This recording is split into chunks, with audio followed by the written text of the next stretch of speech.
Assalamualaikum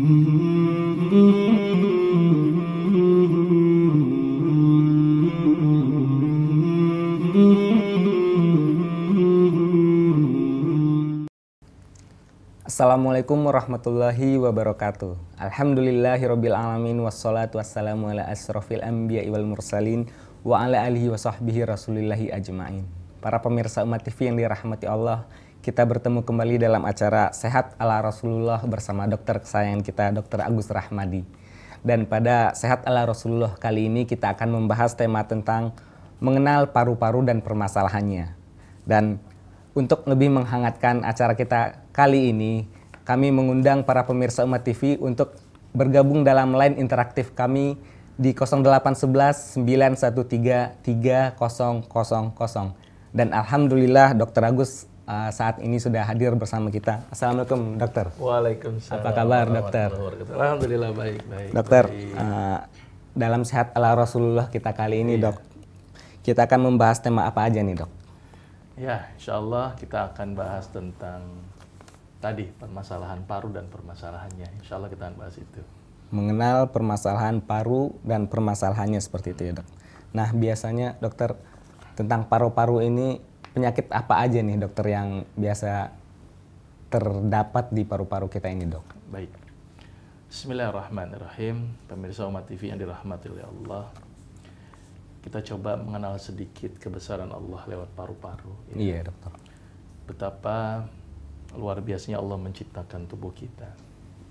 Allah jadikan paru-paru ini sebagai pusat oksigenasi. Pusat oksigenasi. Kalau nggak ada oksigen, kita nggak bisa hidup. Betul sekali dokter. 5 menit aja nggak ada oksigen, mati sudah. Ya. Jadi begitu pentingnya paru-paru ini. Bahkan ada orang yang harus oksigen setiap hari, menghabiskan sekitar 700 sampai 900 ribu per hari. Gara-gara dia nggak bisa bernapas karena kekurangan oksigen. Bisa dibayangkan sebulan berapa itu? 900 kali 30 udah 27 juta. Iya. Cuman untuk oksigen saja. Maka itu kalau seandainya ada manusia yang tidak pernah bersyukur pada Allah, pantaslah kalau dia diazab ya. Betul sekali ya, dokter. karena memang Allah ini sangat sayang dengan kita. Betul. Kita diberi hidup, kita masih bisa bernafas gitu ya. Dan ternyata Allah menjadikan organ paru-paru juga cukup unik. Paru-paru itu disarafi dengan 2 saraf. Saraf yang sadar dan tidak sadar. Saraf yang sadar dan tidak sadar. Tidak sadar tuh artinya dia otomatis gitu ya. Kita lagi ngobrol begini, nggak usah disuruh dia udah napas sendiri. Ya. Tapi ada juga yang secara sadar. Betul. Kalau tadi kan tidak sadar. Tidak sadar itu artinya dia otomatis kita lagi ngapain, dia bergerak sendiri tanpa ada perintah. Tapi ada yang sadar. Sadar itu diperintah. Gitu ya. Coba kalau seandainya kita hanya sarafnya ini hanya tidak sadar saja, sungguh repot kita. Berenang nggak bisa. Iya betul. Gimana mau nahan napas, dia napas sendiri gitu kan. Mohon maaf, ada sebelah yang buang angin nggak bisa kita tahan napasnya, ya kan. Jadi Allah jadikan juga dengan nafas yang tidak sadar, yang sadar. Jadi bisa dikendalikan. Betul sekali dokter. Ya. Dan ini cukup unik. Paru ini 2 komponen yang bisa dikendalikan dengan 2 sistem. Ya, sadar dan tidak sadar. Nah, sebelum ini kita harus mengenal dulu organ secara utuh ya. Di sini ada hidung ya, masuk ke daerah ke dalam, masuk ke tenggorok. Jadi di daerah leher ini ada 2 komponen, ada tenggorok, ada kerongkong. Ya, tenggorok itu untuk nafas, kerongkongan untuk makanan. Dan di sini ada persilangan. Ya, jadi kalau napas bisa masuk ke tenggorok, kalau kerongkong masuk ke makanan. Karena kalau ini ngaturnya nggak pas nih di epiglotisnya, makanan bisa masuk ke tenggorok. Wah, repot sekali ini ya. Salah jalur. Salah jalur ya. Luar biasa Allah menjadikan epiglotis ini ya. Terus masuk ke daerah tenggorokan. Ya, kita nyebutnya dalam bahasa medis namanya trakea. Trakea itu ya. Bagian depan ini. Kemudian di sini ada laring ya. Laring orang bilang. Terus ini ada tonjolan-tonjolan di sini ya. Yang kita lihat jakun. Gitu Jakun. Ya. Masuk lewat sini. Terus masuk ke bronkus. Bronkus itu kayak semacam bayangkanlah seperti pohon ada akarnya. Nah itu pangkalnya, kemudian dia bercabang-cabang menjadi bronkeolus. Bronkeolus itu yang lebih kecil-kecil. kayak akar gitu. Iya, dokter. Dan di bronkiolus itu ada yang namanya alveolus. Alveolus itu tempat pertukaran oksigen tadi.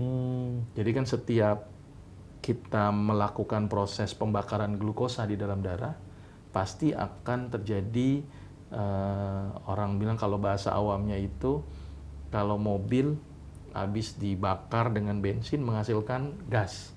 Betul. Ya, gas hitam. Sama dengan tubuh.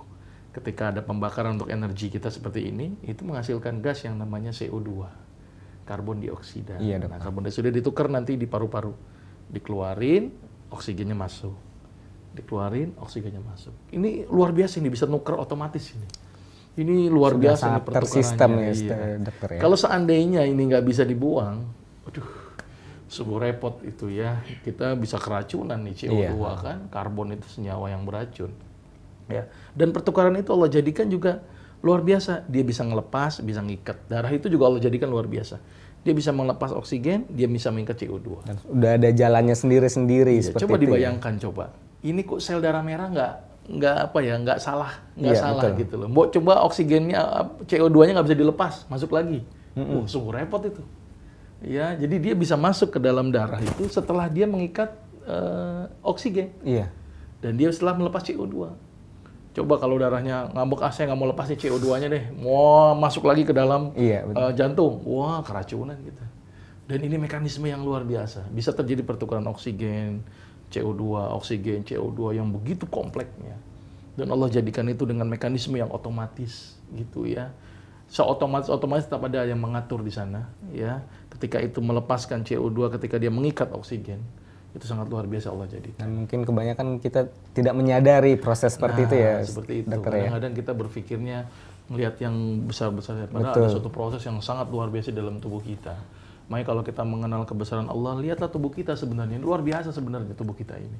Ya, diambil oksigen, dimasukin ke dalam sirkulasi darah. Nah, ternyata dalam konteks paru-paru tersebut banyak juga penyakit-penyakit yang menyertai paru-paru gitu ya. Kadang-kadang disebabkan karena kesalahan kita juga. Pola makan gitu pola hidup saja dulu. Kesehatan. Contoh yang paling sederhana merokok lah misalnya. Merokok ya. Ustaz. Kita sudah tahu fatwa ulama yang menyatakan haram untuk rokok di umum ya. Betul sekali. Bahwa ternyata secara logik juga rokok itu menghasilkan zat yang sulit direduksi oleh tubuh.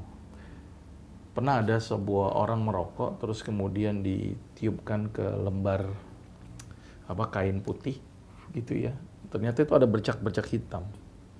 Nah, bercak-bercak hitam itu nempel lah di paru-paru. Betul sekali. Ya. Dan itu bisa berdampak timbullah peradangan, dianggap sebagai benda asing sehingga meradang di situ ya. Sehingga timbullah peradangan di daerah paru-paru yang nanti kemudian bisa menyebabkan timbulnya kanker. Itu baru sekali tiup seperti itu ya. Gimana kalau kita merokok setiap hari? Ini salah gitu satu ya? contohnya ya. Iya, betul sekali. Penyakit kanker yang banyak terjadi pada kasus paru-paru akibat pola hidup yang tidak benar. Salah satunya dengan merokok.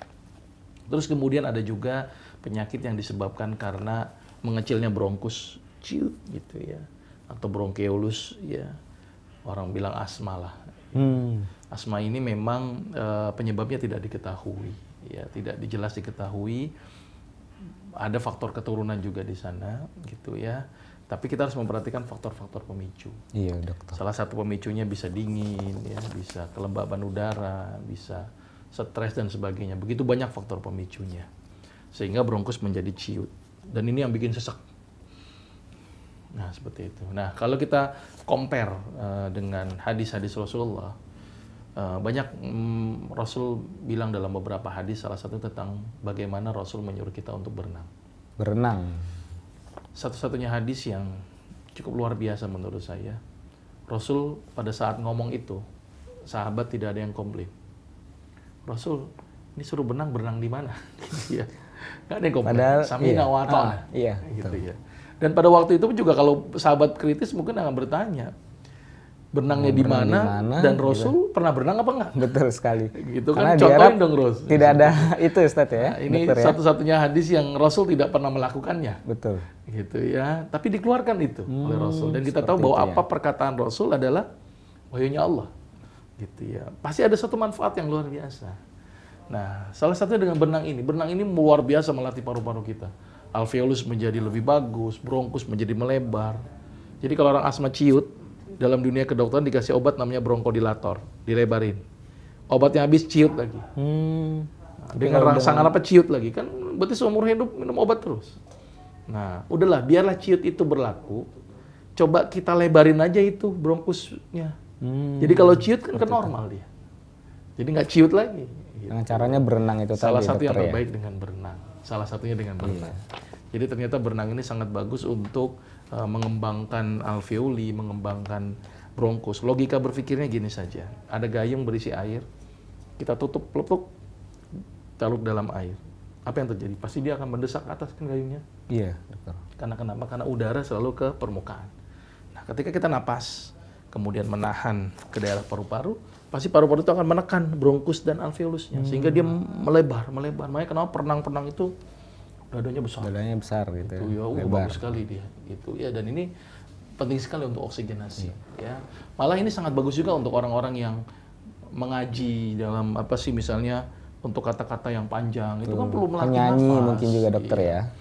Islam menyanyi, mengaji aja ya. Mengaji sih dokter ya. Kalau bisa mengaji aja lah ya. Iya, Islam tidak mengenal menyanyi secara khusus ya, tapi bersolawat dan sebagainya. Tapi artinya salah satunya adalah mengaji dengan apa, durasi yang cukup panjang. Atau orang-orang yang azan itu kan butuh kemampuan untuk bernafas. Nah, ini salah satu penyakitnya. Jadi ada kanker, ada asma, atau yang paling ringan adalah infeksi. Infeksi kita nyebutnya, atau peradangan kita nyebutnya bronkitis gitu ya, misalnya seperti itu ya, atau pneumonia. Itu juga penyakit-penyakit yang sering terjadi pada paru-paru gitu ya, dan itu salah satunya. Terus ada namanya PPOK, ada bronkoektesis, bahkan ada yang namanya TBC paru. Jadi banyak sekali variasi. Nah, kita akan bahas nanti dalam sesi-sesinya, kita bahas misalnya sekarang kita bahas masalah asmanya terlebih dahulu gitu ya. Karena ternyata nih asma juga menjadi permasalahan yang luar biasa. Ya, dan asma ini menjadi salah satu aspek orang ini jadi tidak nyaman ya, karena dengan rangsangan dingin, sesak, apalagi musim hujan begini, banyak sekali orang yang kena asma. Solusinya yang terbaik adalah tadi berenang. Terus minumlah hangat gitu ya. Terus kemudian jangan stres, ibadah diperkuat. Ternyata kunci sehat itu adalah ibadah. Ibadah dan ibadah. Jadi kita dekat sama Allah, ikhlas, pasrah. Ibadah itu akan melatih kita kepada keikhlasan, kepasrahan. Nanti ada namanya psikoneurohormonal. Ini suatu teori baru yang sangat luar biasa. Hubungan antara psikis, saraf, dan hormon. Ketika orangnya psikisnya bagus, maka sarafnya baik, maka hormonnya baik. Ya, ini yang menurut saya cukup luar biasa. Dan orang asma itu ya jangan gampang stres. Hidup itu dibikin bahagia lah. Permasalahan pasti ada, tapi bagaimana kita mengubah permasalahan itu menjadi sesuatu yang terbaik buat kita, menjadi kita semakin sabar, menjadi kita semakin lebih ikhlas. Nah, ini salah satu target pengobatan asmanya. Sambil diberikan beberapa obat-obat alami sebenarnya, ada beberapa obat-obat alami. Salah satunya adalah habatus sauda. Habatus sauda ya. Ini juga disunahkan oleh Rasulullah. Habatus sauda itu memiliki efek antihistamin, bronkodilator.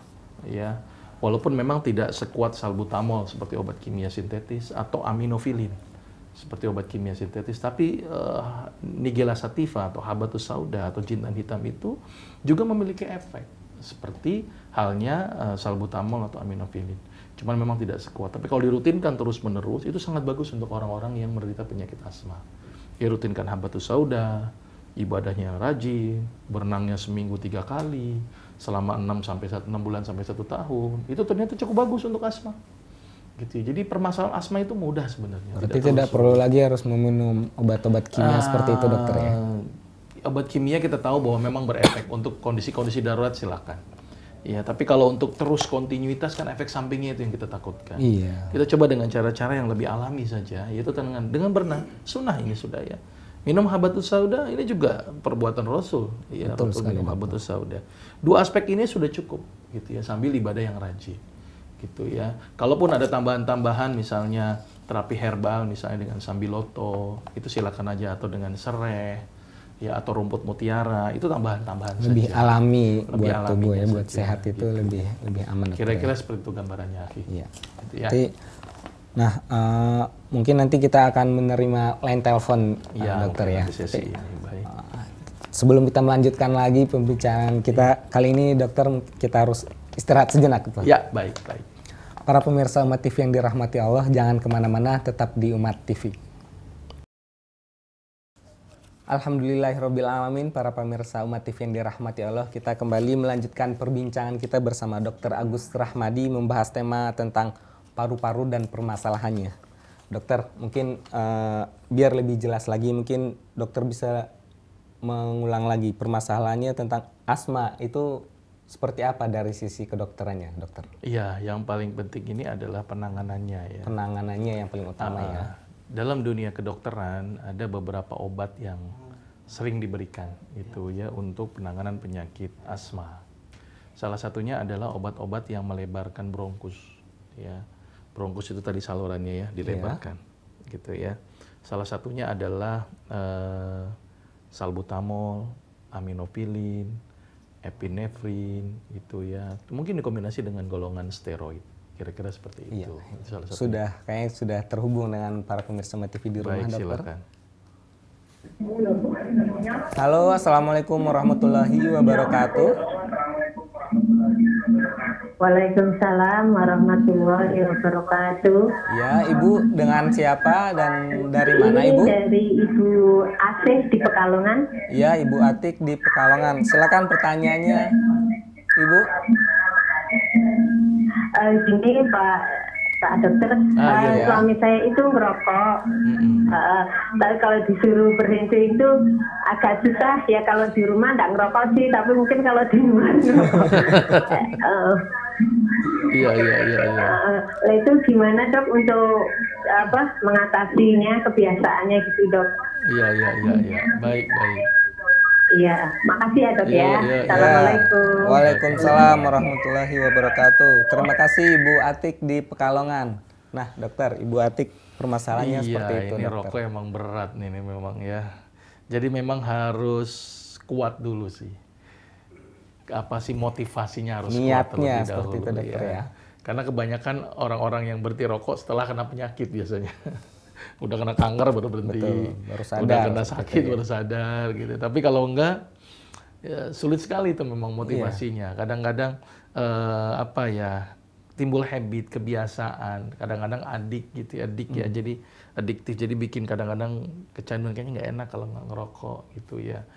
Banyak cara-cara, ada yang orang pakai permen lah, ada orang macam-macam. Tapi intinya dari semua itu adalah kemauannya dulu. Niatnya, dokter. Niatnya mau nggak menghindari rokok. Coba berpikir secara logik gitu ya. Apa sih manfaat dari rokok? Gitu ya. Mohon maaf ini ya, manfaatnya kita lihat. Karena dari si manfaat tidak ada sama sekali.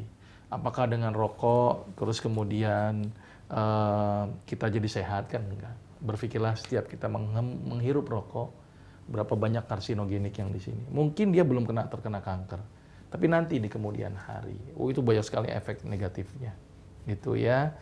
Terus kemudian ketika berpikir negatif, berpikir juga negatifnya mungkin dari sisi biaya dan sebagainya. Betul sekali, dok. Berapa banyak uang yang dihabiskan? Ya, kenapa nggak kita berpikir dengan berinfak yang banyak? Cobalah berinfak, mungkin kita menghirup rokok, harganya berapa? Infakkanlah segitu misalnya. Itu bermanfaat untuk akhirat. Maka itu langkah yang paling konkret adalah berpikir ke akhirat, ini yang sangat luar biasa. Memang cukup berat. Saya bilang ini bukan suatu hal yang cukup mudah, tapi ini cukup berat. Karena banyak pasien saya yang sudah motivasi, itu pun juga cukup sulit. Tapi intinya harus kemauan diri. Ya. Tapi akhirnya bisa, dokter. Alhamdulillah, kalau kemauannya kuat. Gitu ya. Karena kan memang rokok ini menjadi cukup polemik ya. Gitu ya. Karena kemauannya yang mungkin kurang kuat. Mungkin saya lebih mencondongkan kepada aspek kemauannya. Gitu ya. Beberapa cara memang banyak tapi cukup sulit lah gitu ya. Tapi intinya kemauannya harus kuat. Insyaallah seperti itu. Iya. Selanjutnya mungkin masih ada pertanyaan, dokter. Iya. Halo, assalamualaikum warahmatullahi wabarakatuh. Ya, dengan Bapak siapa, Pak? Di mana, Pak? Pak Mus Padang, Pak. Mohon maaf, dengan Bapak siapa? Pak Pak Mus Padang. Oh iya, silakan, Pak Mus di Padang. Silakan pertanyaannya, Pak. Dulu saya sudah pernah tanya sama Bapak Dr. Agus. Iya, Apa saya minum kena asam lambung, Pak? Kena asam lambung. Terus? Ya, Dulu terus disuruh Pak? saya minum kunyit sama temulawak Betul. selama 4 bulan. Iya. Sekarang saya sudah makan nasi udah biasa, sudah makan cabai, buah-buahan. Apa kunyit itu sama temulawak apa saya teruskan bagaimana? Masya Allah. Ya, baik, baik, baik, baik. Ya, masih ada Pak pertanyaannya Pak? Ya. Iya. Ya. Baik. Assalamualaikum warahmatullahi wabarakatuh. Waalaikumsalam Waalaikumsalam warahmatullahi wabarakatuh. wabarakatuh. Terima kasih Bapak Mus di Padang. Iya, ini Bapak Mus, salah satu pemirsa yang nurut ini ya. Oh iya. Beliau menjalankan parutan temulawak dan kunyit untuk sakit mahnya. Iya, ya. asam lambung. Asam lambungnya, dan sekarang beliau sudah bisa makan cabai ya. Saran saya Pak, boleh cabai tapi jangan terlalu sering lah. Itu baru baik gitu ya. Saran saya tetap dibatasi, tetapi dengan frekuensi yang tidak terlalu ketat. Misalnya seperti itu. bolehlah seminggu 2 kali gitu ya. Terus pantangan-pantangan yang pernah saya berikan juga tidak harus semuanya langsung dilanggar dulu, bertahap. Iya. Misalnya coba dimakan pisang, coba sakit apa tidak. Yang asam boleh dicoba gitu ya. Tapi kalau misalnya kondisi-kondisi, misalnya Bapak harus makan cabai, maka temulawak kunyitnya harus diberikan terlebih dahulu. Tapi kalau kondisinya misalnya Bapak ini hari ini makannya benar, tidak makan cabai, tidak makan asam, tidak makan santan, ya bolehlah Bapak tidak minum parutan temulawak dan kunyit. Tapi untuk sementara dikurangi saja frekuensi pemberiannya, misalnya seminggu 2 kali. Gitu ya Pak ya, selama 3 bulan atau 4 bulan ke depan lagi. Kalau mulai bagus, seminggu sekali. Kalau mulai bagus, selama setahun udah bagus semua, tidak usah diteruskan.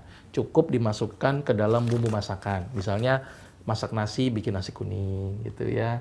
Bikin pepes, kunyitnya yang banyak gitu ya. Lalu bikin masakan-masakan apa, diperbanyak kunyitnya. Tapi kalau Gitu bisa ya. tetap yang pedas-pedas itu harus Ya, lebih dikurangi. Tapi dikurangin, biasanya kan dokter, sulit ya. memang, tapi Iya. dikurangi saja jumlahnya. Jangan langsung ekstrim, mentang-mentang sudah baik, terus-terusan makan cabai. Nanti malah balik lagi penyakitnya seperti itu, dokter, Khawatirnya ya. seperti itu. Ya mudah-mudahan disembuhkan sama Allah. Kira-kira seperti itu gambarannya Iya. untuk penyakit gastritis. Memang ini penyakit yang paling sering ini. Penyakit yang paling banyak menyerang pada masyarakat. Cuma permasalahannya ya tadi, penanganannya aja yang kurang komprehensif. Kira-kira seperti itu. Iya. Mudah-mudahan jelas ya buat Bapak Mus di Padang. Iya. Selanjutnya, pertanyaan selanjutnya. Halo, Assalamualaikum warahmatullahi wabarakatuh. Waalaikumsalam. Ya, dengan Ibu siapa? Di mana Ibu? Saya Ibu Nani dari Jawa Tengah. Iya, Ibu Silakan, Nani Ibu. di Jawa Umurnya Tengah. 49. Assalamualaikum dokter. Waalaikumsalam Waalaikumsalam. Ibu. Begini dokter, saya itu cek darahnya kolesterolnya ke 255. Iya. Padahal saya itu nggak pola makan itu udah nggak pernah goreng-gorengan, yang daging, yang santan, itu semua udah nggak pernah. Tapi kok kolesterolnya itu Masih bisa tinggi. 255 itu terus Ya, ya. penyebabnya apa? Terus solusinya bagaimana biar hati itu nggak memproduksi kolesterolnya terlalu banyak gitu dokter. Baik. Ya. Baik. Sudah itu. Assalamualaikum warahmatullahi wabarakatuh. Waalaikumsalam warahmatullahi wabarakatuh. Nih Ibu Nani di Iya. Jawa Tengah, Di luar permasalahannya tema berarti ya. kolesterol. Mungkin kebanyakan permasalahan masyarakat Indonesia juga itu dokter ya. Baik. Jadi gini Bu Nani, bahwa kolesterol itu berasal dari kata kole dan sterol. Kole dan Kole sterol. itu bahasanya apa ya? Kole itu empedu. Jadi secara umum kolesterol itu diproduksi oleh tubuh. Ya, makanan itu sebagai bahan bakunya saja. Tapi kalau produksinya benar, makan bisa jadi benar. Kolesterol dibutuhkan oleh tubuh untuk pembentukan hormon.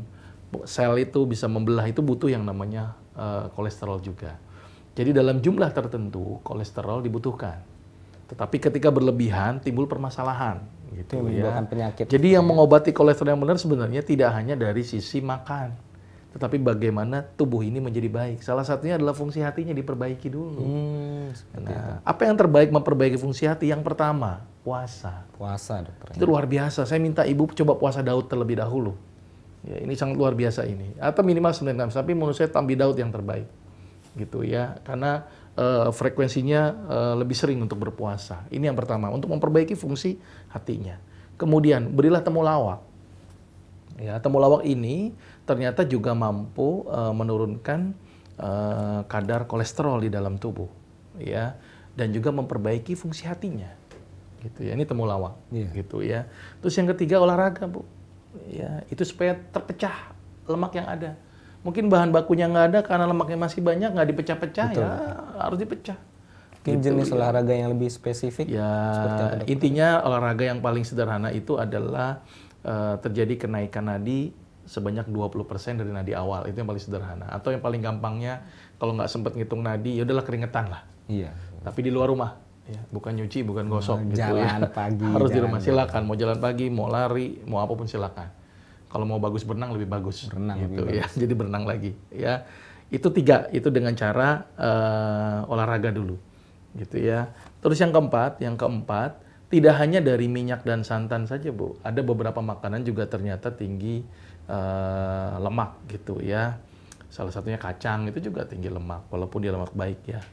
Tapi kalau diprosesnya digoreng, itu juga jadi lemak buruk, gitu ya.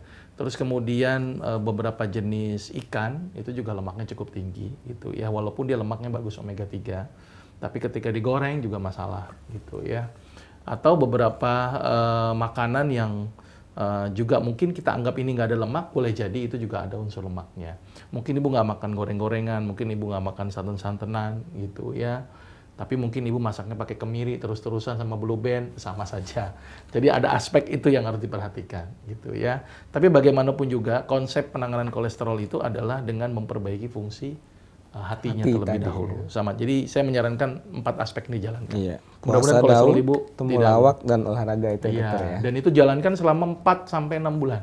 4 sampai 6 bulan. Ya, jadi nggak bisa cuma hanya, oh 1 hari olahraga, temulawak langsung sembuh kolesterolnya, nggak bisa. Nanti kita cek dulu 4 bulan kemudian. Iya, harus bertahap dokter ya. Ya, insya Allah seperti itu. Pertanyaan selanjutnya sudah terhubung kembali. Assalamualaikum warahmatullahi wabarakatuh.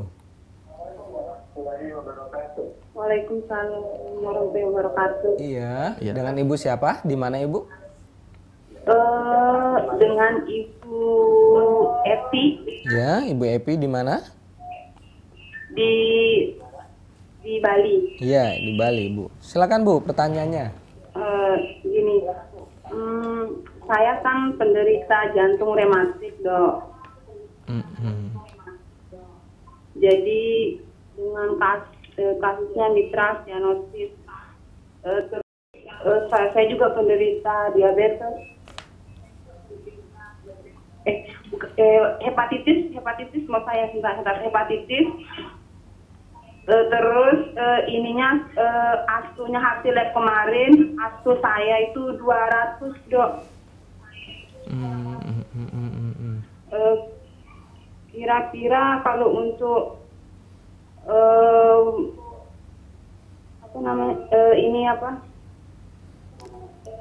untuk Penanganannya cara herbalnya itu ya penanganannya gimana kira-kira, Dok ya? Ya mungkin gitu aja, Dok. Ya, Terima kasih baik. banyak. Assalamualaikum warahmatullahi wabarakatuh. Waalaikumsalam warahmatullahi wabarakatuh. Hepatitis dan jantung rematik tadi dokter ya. Iya, iya, Penanganannya iya. secara Baik. herbalnya seperti apa, dokter? Ya, jadi yang pertama kita jangan berpikir herbal dulu gitu ya. Berpikirlah bahwa yang menyembuhkan adalah Allah. Betul. Jadi langkah konkret orang yang sakit itu harus dekat dan minta kepada yang sang penyembuhnya. Betul, Gitu ya. Jadi konkretnya ya harus dekat dengan Allah dulu. Ibadahnya diperbaiki, semuanya diperbaiki ya. Semua sunnah-sunnahnya Rasul dilakukan. Itu yang pertama langkah konkret. Yang kedua, ketika timbul banyak komplikasi, ada jantung, ya, ada hepatitis, ada rematik, ini kan banyak sekali nih komplikasinya. Berarti penanganannya harus juga break satu persatu dan dilihat secara keseluruhan. Apa yang menyebabkan jantungnya bermasalah? Kenapa rematik terjadi? Gitu ya. Kenapa juga penyakit di hepatitisnya? Langkah konkretnya adalah kalau dari sisi hati ada beberapa tanaman yang memperbaiki fungsi hati. Salah satunya adalah temulawak. Gitu ya. Terus kalau untuk hepatitisnya berilah sambiloto. Ini salah satu aspek kalau ibu pengen tanya tanaman herbalnya. Terus untuk jantung, jantungnya diperhatikan dulu apakah jantung koroner, apakah bengkak jantung, ataukah penyakit infeksi jantung, kita harus jelas dulu. Tapi beberapa obat yang bisa diberikan untuk masalah jantung, ya bisa diberikan pegagan salah satunya. Pegagan ya. Itu melebarkan pembuluh darah jantung. Kalau rematik ini banyak ya. Apakah rematiknya di tulang ya? Orang nyebutnya rematik ya. Orang bilang tuh kadang-kadang persepsi yang kadang-kadang suka agak beda ini ya. Rematik itu sebenarnya penyakit autoimun, ya penyakit autoimun disease sebenarnya. Nah nanti kita akan bahas tentang penyakit autoimun pada kesempatan yang akan datang, gitu ya. Jadi sebenarnya autoimun itu mudah lah. Autoimun itu obat yang terbaik adalah tahajud ternyata. Tahajud dokter. Orang yang rajin tahajud tuh sistem imunnya menjadi lebih bagus, gitu ya. Jadi orang yang berlebihan imun diturunkan, kurang imun diperbaiki. Itu hebatnya tahajud. Jadi untuk penyakit rematik, kenapa tahajud dulu? Kalau ternyata di tulang, ternyata mengalami sakit, ada beberapa herbal yang cukup bagus. Salah satunya adalah jahe, kencur, sereh, cengkeh. Itu sudah saya kaji itu pada permasalahan sendi beberapa periode yang lalu, gitu ya, bagaimana penanganan sendi dengan menggunakan tanaman obat. Nah, bagaimana mengkombinasinya ini, ya kan? Bisa dikombinasi secara bersamaan, bisa terpisah, atau bisa dilihat berdasarkan indikasi dan kontraindikasinya. Ya, tapi gitu mohon maaf dulu dokter, mungkin kita harus istirahat sejenak. Baik, ya. baik. Ya, para pemirsa Umat TV yang dirahmati Allah, kita akan kembali melanjutkan perbincangan kita bersama Dr. Agus Rahmadi. Jangan kemana-mana, tetap di Umat TV. Ya, alhamdulillahirrabbilalamin, para pemirsa Umat TV yang dirahmati Allah, kita kembali melanjutkan perbincangan kita bersama Dr. Agus Rahmadi, membahas tema tentang permasalahan paru dan penanganannya. Dokter, mungkin bisa dijelaskan lagi, tadi pertanyaan dari Ibu Epi mungkin agak terpotong penjelasannya dokter, gimana dok? Baik, jadi penanganan penyakit yang complicated itu sifatnya itu harus komprehensif dan berpikir mana yang darurat terlebih dahulu, gitu ya. Mana yang lebih dulu ya, semuanya penting, tapi lihat daruratnya. Kalau memang jantung, perhatikan jantungnya. Yang paling ditakutkan dari penyakit jantung itu adalah jantung koroner yang mendadak ciut. Maka itu berilah beberapa obat yang bersifat bronkodilator. Kalau tidak salah, materi jantung sudah saya sampaikan pertemuan minggu lalu. Gitu ya, sudah selesai nih ya. Maka itu memang kegiatan ini harus terus-terusan diikuti secara kontinu, karena memang ilmunya ini kan bertambah dan bertambah. Dan nyambung juga. Menyambung terus, karena memang materi ini tidak pernah terputuskan. Jadi memang ada pembahasan lama yang mungkin pemirsa Umat TV belum ya, mungkin bisa dilakukan siaran-siaran ulang untuk mengingatkan kepada masyarakat pentingnya menjaga kesehatan tadi. Ya, itu salah satunya. Terus kemudian rematik tadi kita akan bahas pada kajian yang akan datang, penyakit autoimun disease. Jadi penyakit yang berhubungan dengan autoimun. Autoimun adalah tubuh yang menganggap tubuhnya ini sebagai asing. Nah, itu nanti kita akan kaji dalam pertemuan yang akan datang. Iya. Baik. Mungkin sudah ada SMS dari para pemirsa Umat TV, dokter. Pertanyaannya sebentar. Assalamualaikum dokter, saya hamba Allah dari Gorontalo. Pak dokter, saya ingin bertanya, apakah tips-tips yang harus dilakukan untuk seorang yang mendapatkan perawatan 6 bulan dari penyakit infeksi paru, dokter? Baik. Ya, jadi Bapak yang di Gorontalo, penyakit infeksi paru 6 bulan itu biasanya TBC paru. Ya, TBC artinya penyakit yang disebabkan oleh kuman yang namanya Mycobacterium tuberculosis. Ya, obat standarnya biasanya isoniazid, pyrazinamid, ethambutol, streptomycin. Ini harus diberikan selama memang 6 bulan. 6 bulan rutin. Tapi mengingat efek samping obat ini yang cukup mengerikan sebenarnya. Salah satunya adalah gangguan pendengaran, gangguan penglihatan, pembengkakan fungsi hati, kerusakan pada ginjal. Ini yang paling ditakutkan dari obat ini. Nah, yang harus kita lakukan adalah bagaimana ketika mengkonsumsi obat ini, kita menghindarkan efek sampingnya.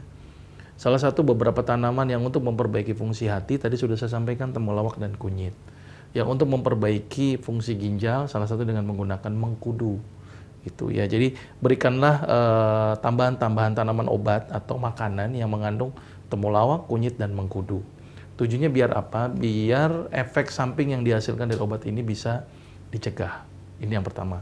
Yang kedua, perlu dibarengkan dengan pola hidupnya.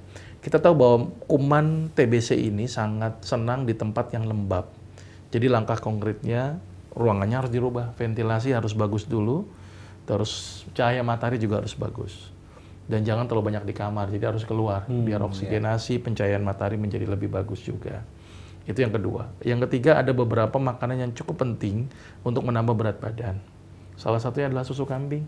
Susu kambing ini luar biasa. Ya, susu kambing ini sangat bagus untuk kasus-kasus TBC paru. Rutinkan minum susu kambing. Kombinasi dengan alpukat. Alpukat itu juga cukup bagus untuk kasus TBC paru.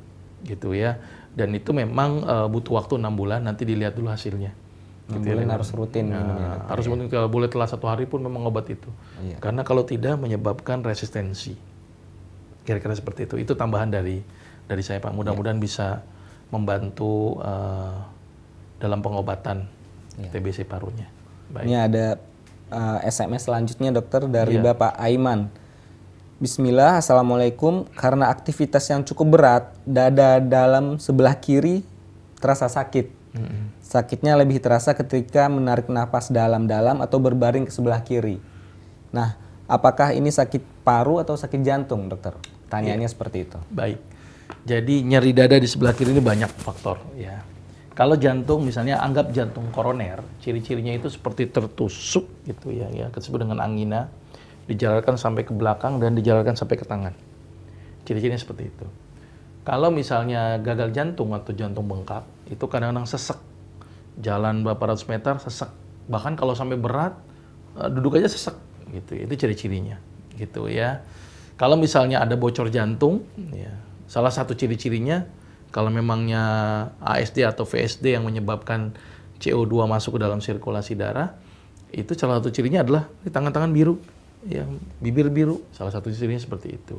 Nah, ketika ditanya apakah dengan nyeri dada kiri kok sakit, dengan napas dalam sakit, saya berpikirnya mungkin otot parunya. Otot parunya yang Ya, bermasalah. mungkin saja. Karena harus ada pemeriksaan. Tapi untuk amannya, coba periksalah EKG lah. EKG tidak terlalu mahal, murah, sederhana, tapi minimal kita bisa melihat diagnostiknya. Gitu ya, minimal sedikit untuk jantung ada atau tidak. Tapi bayangan saya kalau memang untuk napas kok tambah sakit, kemungkinan besar itu adalah ototnya. Ya.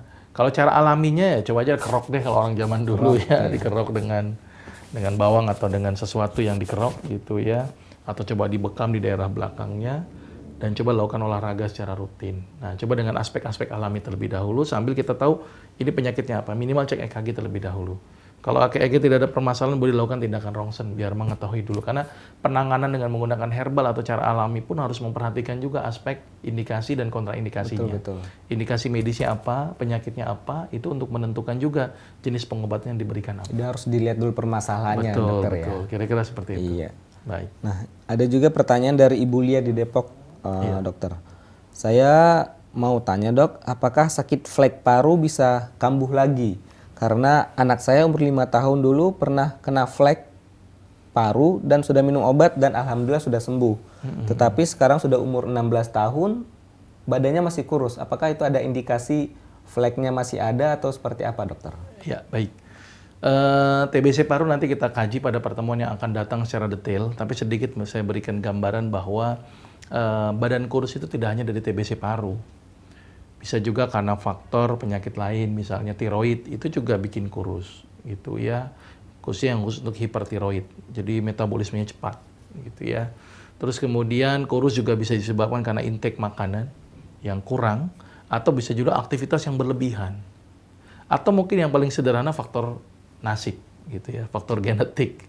Ini susah dirubah ini, bapak ibunya kurus, neneknya kurus, ya mau tidak mau anaknya kurus. Kalau anaknya gemuk nih anak siapa gitu kan. Jadi faktor genetik ini memang cukup sulit gitu ya. Nah itu perhatikan itu juga. Kalau masalah pemeriksaannya apakah ada flek paru atau tidak, paling sederhana pada umur 16 tahun cek aja riak lah. Kalau itu dia ada batuk. Tapi kalau memang tidak ada batuk coba dirongsen lagi ulang kalau memang ada indikasi ke arah sana. Jadi tidak 100% bahwa kurus itu pasti flek. Boleh jadi karena faktor lain. Gitu ya, jadi saya belum berpikir ini flek paru lagi ya, karena gejala-gejalanya salah satu TBC paru adalah batuk lama, lebih dari 3 minggu gitu ya, terus kemudian kadang-kadang ada keringat malam hari dingin gitu ya, keringat berlebih gitu ya, terus demam subfebril biasanya, subfebril itu demam tidak terlalu tinggi, terus nafsu makan berkurang, baru badan salah satunya kurus. Gitu. Jadi aspek-aspek kurus ini tidak harus dari TBC paru. Jadi banyak faktor lain. Iya, banyak kira-kira faktor lain. Seperti itu. Iya, mudah-mudahan Jelas ya. Ya. Selanjutnya ada pertanyaan lagi, dokter. Bagaimana mengatasi penyakit batuk berdarah, dokter? Ya, betul. Ini batuk berdarah ini Ada kecurigaan pengaruhnya tadi juga ya. dengan ini paru-paru. Iya, dokter. kecurigaannya biasanya TBC paru itu batuknya berdarah biasanya. Tapi ada juga batuk-batuk berdarah yang lain gitu ya. Misalnya radang tenggorok yang kronis, pembuluh darahnya gampang pecah, itu bisa berdarah juga.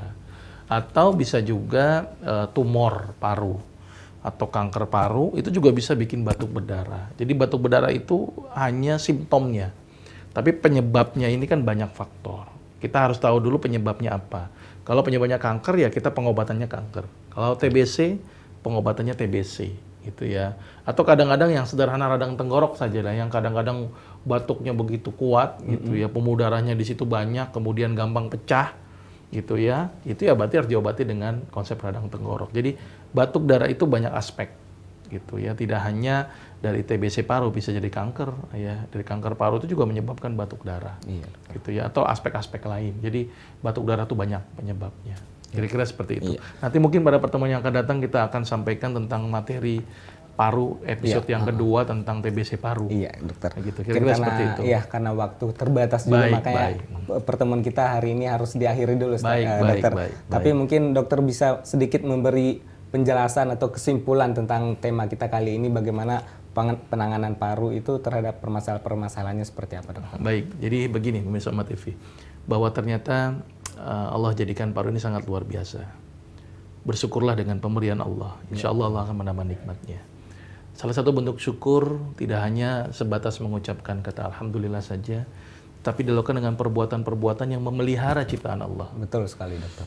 Allah menjaga paru kita ini sudah diberikan begini, ya pelihara. Hindari faktor-faktor pencetus, salah satunya tadi rokok dan sebagainya.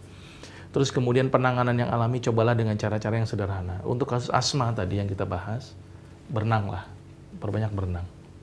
Terus kemudian rutinkan habatus sauda, ya. Terus kemudian ibadah kepada Allah diperkuat. Karena ini adalah konsep-konsep bagaimana memperbaiki fungsi paru-paru itu sendiri. Itu ya. Saya tidak meninggalkan aspek medis. Ya, aspek medis bisa diberikan ketika kondisi penanganan secara alami memang tidak memungkinkan. Tapi cara alami adalah cara yang paling bijak, cara yang paling sederhana. Betul sekali. Tapi ternyata memberikan efek yang sangat luar biasa. Intinya adalah Rasul mengajarkan kita banyak cara untuk hidup sehat. Betul sekali. Maka yang terbaik adalah kembali kepada Rasul lah. Rasul itu uswatun hasanah kita, contoh terbaik. Salah satu dari sisi kesehatannya adalah tadi, ikuti cara Rasul. Mudah-mudahan pemirsa Umat TV diberi kesehatan sama Allah dan diberi keteguhan dalam menjalankan sunnah-sunnahnya Rasulullah SAW. Amin, amin ya robbal alamin. Mudah-mudahan bermanfaat. Ya, dokter, terima kasih. Ya. Sebenarnya ingin lagi melanjutkan perbincangan kita kali ini, tapi mungkin waktu juga, insya Allah perbincangan kita bisa dilanjutkan di acara minggu depan, dokter. Iya, baik, insya Allah, insya Allah.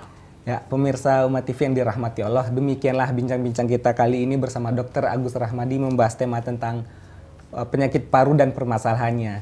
Saya mohon maaf apabila ada mungkin SMS yang tidak terbaca atau telepon yang tidak bisa diangkat.